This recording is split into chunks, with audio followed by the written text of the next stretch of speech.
Hey guys, it's GMAN and welcome back to our Clash of Clans video. Today, we just unlocked the Max Blacksmith in Clash of Clans, and the question I want to answer here today, which hero equipment is better for the Warden? The Rage Gem or the Healing Tomb? That's the question we're going to answer here today. So, let me give a brief summary on what actually the Rage Gem does. It actually gives the Rage effect to the Warden's actual aura, so meaning any troops in the actual aura of their Warden will actually get a movement boost, damage boost, and a few other benefits that are pretty insane in itself. But now the healing aura does the exact same thing as the Warden's effect, where it's like, of course, it's in the aura and stuff like that, but instead of giving all the damage boost, it gives a healing to over the time as long as the troops are in the radius in itself.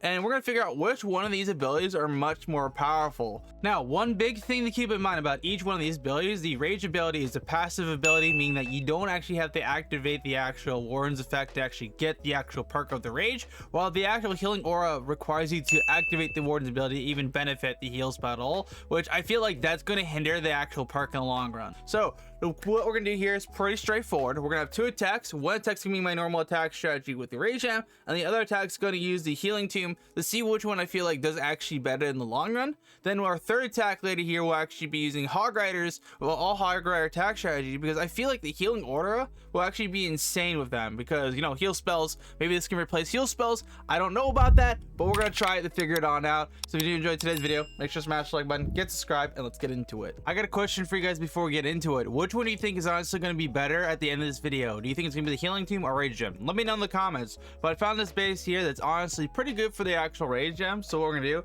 is start in the back here with an actual Queen Walk, because we're going to do send the Queen in. She's going to go in and pick up some of the defenses. Then on top of that too, we'll actually have our healers go with her to actually get the, King. So what we're going to do is poison him, drop in our Siege, and then what we're gonna do is drop a baby dragon on the opposite side, so that way he can kind of clean on up. Now, I could have just used my loons in all fairness, and that way they could have just picked up more stuff that way.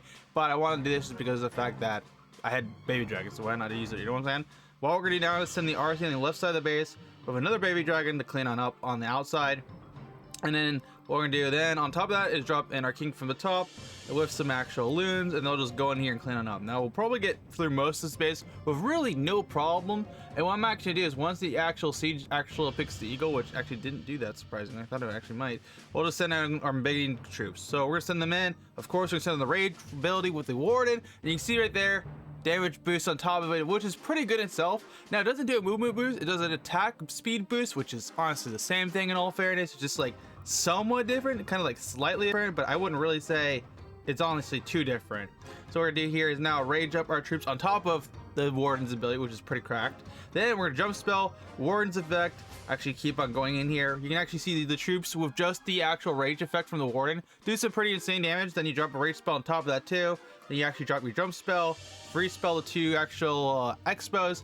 You're gonna just see with the aura from the Electro Titans, they're just gonna melt everything in the middle of that base. And that's what I kind of like about the Rage Gem, that it boosts the Electro Titans aura, but on top of that, their overall damage, making them pretty much an actual menace to deal with. So they're not really gonna get stopped by practically anything in the game, so besides maybe like Infernos and stuff like that, like the single targeted. We should still get a 3-star on this, but like we gotta win him in 10 seconds. Electro Titans don't move too fast, so we'll see. Just a single Inferno. So what we're gonna do is use the invisibility spell to make it so the Electro Titans actually go for the inside of the base. And they're not going for the inside of the base. They're just gonna get picked up by the dude. This is gonna be the lamest like 1-star. The only reason I'm gonna get a 1-star is because the aura doesn't reach the Inferno. But yeah, Rage Gem, pretty good. Let's try now with the actual Heal Tomb. Okay, so I got next attack here. We're gonna use the Healing Tomb this time, and this is basically gonna be actually really interesting because we're gonna start on the bottom side and go upwards. It's gonna be the same strategy where we're gonna kind of use the Queen to actually clean on the outside of the base. So what we're gonna do is we're gonna drop in our Queen. We're gonna then drop in a baby dragon just a bit here, but I'm actually gonna use the balloons to kind of just pick off some stuff. Then have actually a baby dragon on the opposite side. Now they kind of just get on in here. I want to see if they can get a pick on the cannon, of course. Which they're not going to get one. They get them like pretty much 1 health. And then we're going to drop in our healers.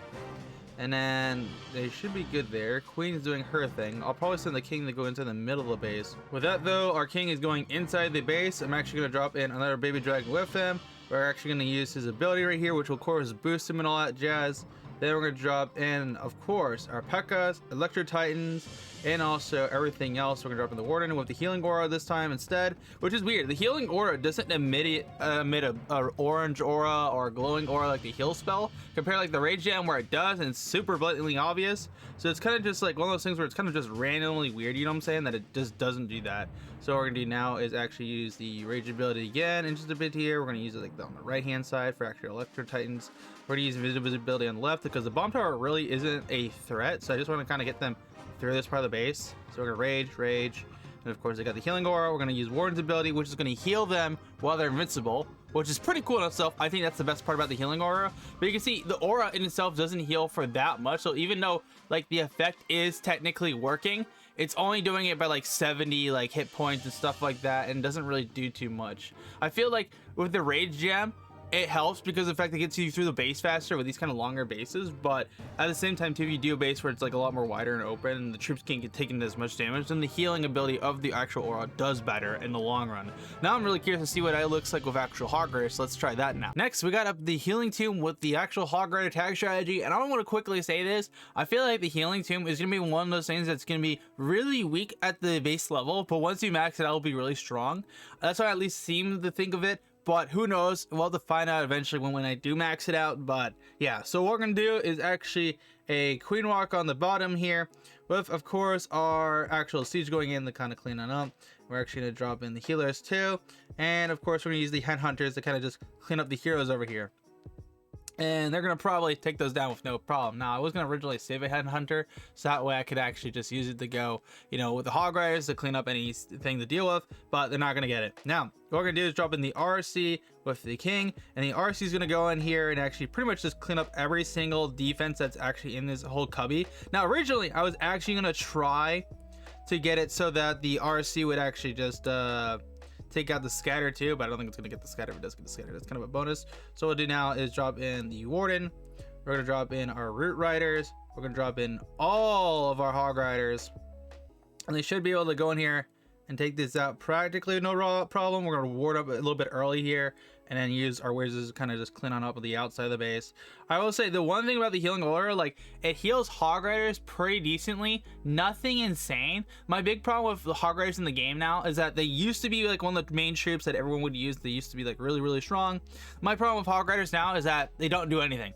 They literally are probably the weakest troop in the game because there's so much power creep. Like they are strong, don't get me wrong. I also love how the Giant King just breaks that down with no problem. But the healing aura just does not work for the Hog Riders just because of that exact reason. Like yeah, you're able to do that, but honestly it doesn't really make too much of a difference. So I feel like the healing aura on Hog Riders does work if you have the max Hog Riders and a max Healing Tomb, but if you don't have it maxed out, I don't think it's actually worth it. So I think my final answer is that the Rage Gem is better than the Healing Tomb. But yeah, what do you guys think about this? Which one do you say is better? Let me know in the comments down below. If you did enjoy my video here today, make sure to smash like button, get subscribed so you miss some future Clash of Clans content. I'll see you guys in one. GMAN out.